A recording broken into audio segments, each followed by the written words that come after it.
भारतामध्ये दोन महत्त्वाचे विद्यार्थी दिन साजरे केले जातात। पहिला 15 ऑक्टोबर हा डॉक्टर APJ अब्दुल कलाम यांच्या जन्मदिनानिमित्त जागतिक विद्यार्थी दिन म्हणून, तर दुसरा 7 नोव्हेंबर हा डॉक्टर बाबासाहेब आंबेडकर यांच्या शाळा प्रवेशाच्या दिवशी म्हणजे महाराष्ट्र राज्य विद्यार्थी दिन म्हणून साजरा होतो। महाराष्ट्र शासनाच्या शिक्षण विभागाने 27 ऑक्टोबर 2017 रोजी 7 नोव्हेंबर हा दिवस राज्यभर विद्यार्थी दिन म्हणून साजरा करण्याचा निर्णय घेतला। 7 नोव्हेंबर 1900 रोजी डॉक्टर बाबासाहेब आंबेडकर यांनी सातारा येथील प्रतापसिंग हायस्कूलमध्ये प्रवेश घेतला होता। डॉक्टर आंबेडकरांना शिक्षणाबद्दल प्रचंड ओढ होती, अभ्यासाची खूप आवड होती। शिक्षण हेच उन्नतीचे एकमेव साधन असून त्यांच्या कठोर परिश्रमाची जाण सर्व विद्यार्थ्यांना व्हावी व नेहमी स्मरणात राहावी यासाठी हा दिन महाराष्ट्रभर साजरा केला जातो।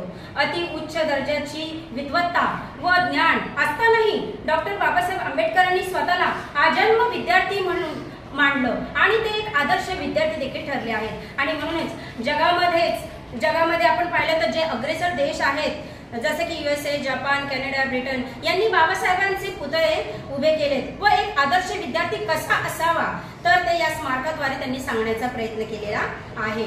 डॉक्टर बाबासाहेब आंबेडकरांना शिक्षणाविषयी दृष्टिकोन होता, दूरदृष्टी होती, खूप त्यांना प्रगल्भ असं ज्ञान देखील होतं आणि ते स्वतः प्रतिकूल परिस्थिती असताना देखील खूप शिकले आणि शिक्षणाविषयी तरणोपाय नाही हे त्यांनी जणू एक आदर्श म्हणून सांगून दिले। ज्ञानाअभावी व्यक्तीचे नुकसान होते आणि तो कधीही प्रगती करू शकत नाही। सर्व सामाजिक दुखण्यावर एकमेव असं एक औषध आहे आणि ते म्हणजे शिक्षण, असं त्यांनी एका सभेमध्ये सांगितलं होतं बाबासाहेब। आणि म्हणूनच संविधानात त्यांनी सर्वांसाठी शिक्षण हा एक मूलभूत अधिकार आपल्याला दिलेला आहे। आजच्या विद्यार्थी दिनाच्या निमित्तानं मला आपल्याला त्यांच्या एका प्रसिद्ध घोषणेची इथे आठवण करून द्यावीशी वाटते आणि ती म्हणजे शिका, संघटित व्हा आणि संघर्ष करा। ही फक्त घोषणा नाही तर एक मार्गदर्शक तत्व आहे। शिक्षण हा आपल्या हक्कांचा आणि प्रगतीचा पाया आहे आणि म्हणून आपण सर्वांनी शिकणे, एकमेकांना मदत करणे आणि आपल्या हक्कांसाठी आवाज उठवणे महत्त्वाचे आहे। आजच्या या दिवशी सर्वांनी एक विद्यार्थी म्हणून डॉक्टर बाबासाहेब आंबेडकरांच्या विचारांचा आदर करून ते प्रत्यक्ष उतरवण्याचा प्रयत्न केला पाहिजे।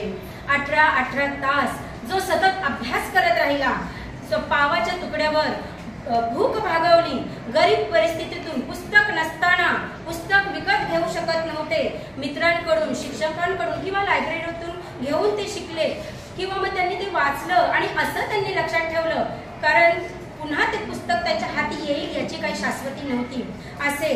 असे हे बाबासाहेब आंबेडकर। तसेच ज्यांना राहायला घर नव्हतं अशा व्यक्तीने पुस्तकांसाठी घर बांधलं। अशा या महामानवास आजच्या या विद्यार्थी दिनानिमित्त मी कोटी कोटी प्रणाम करते आणि 2 शब्द इथेच थांबवते।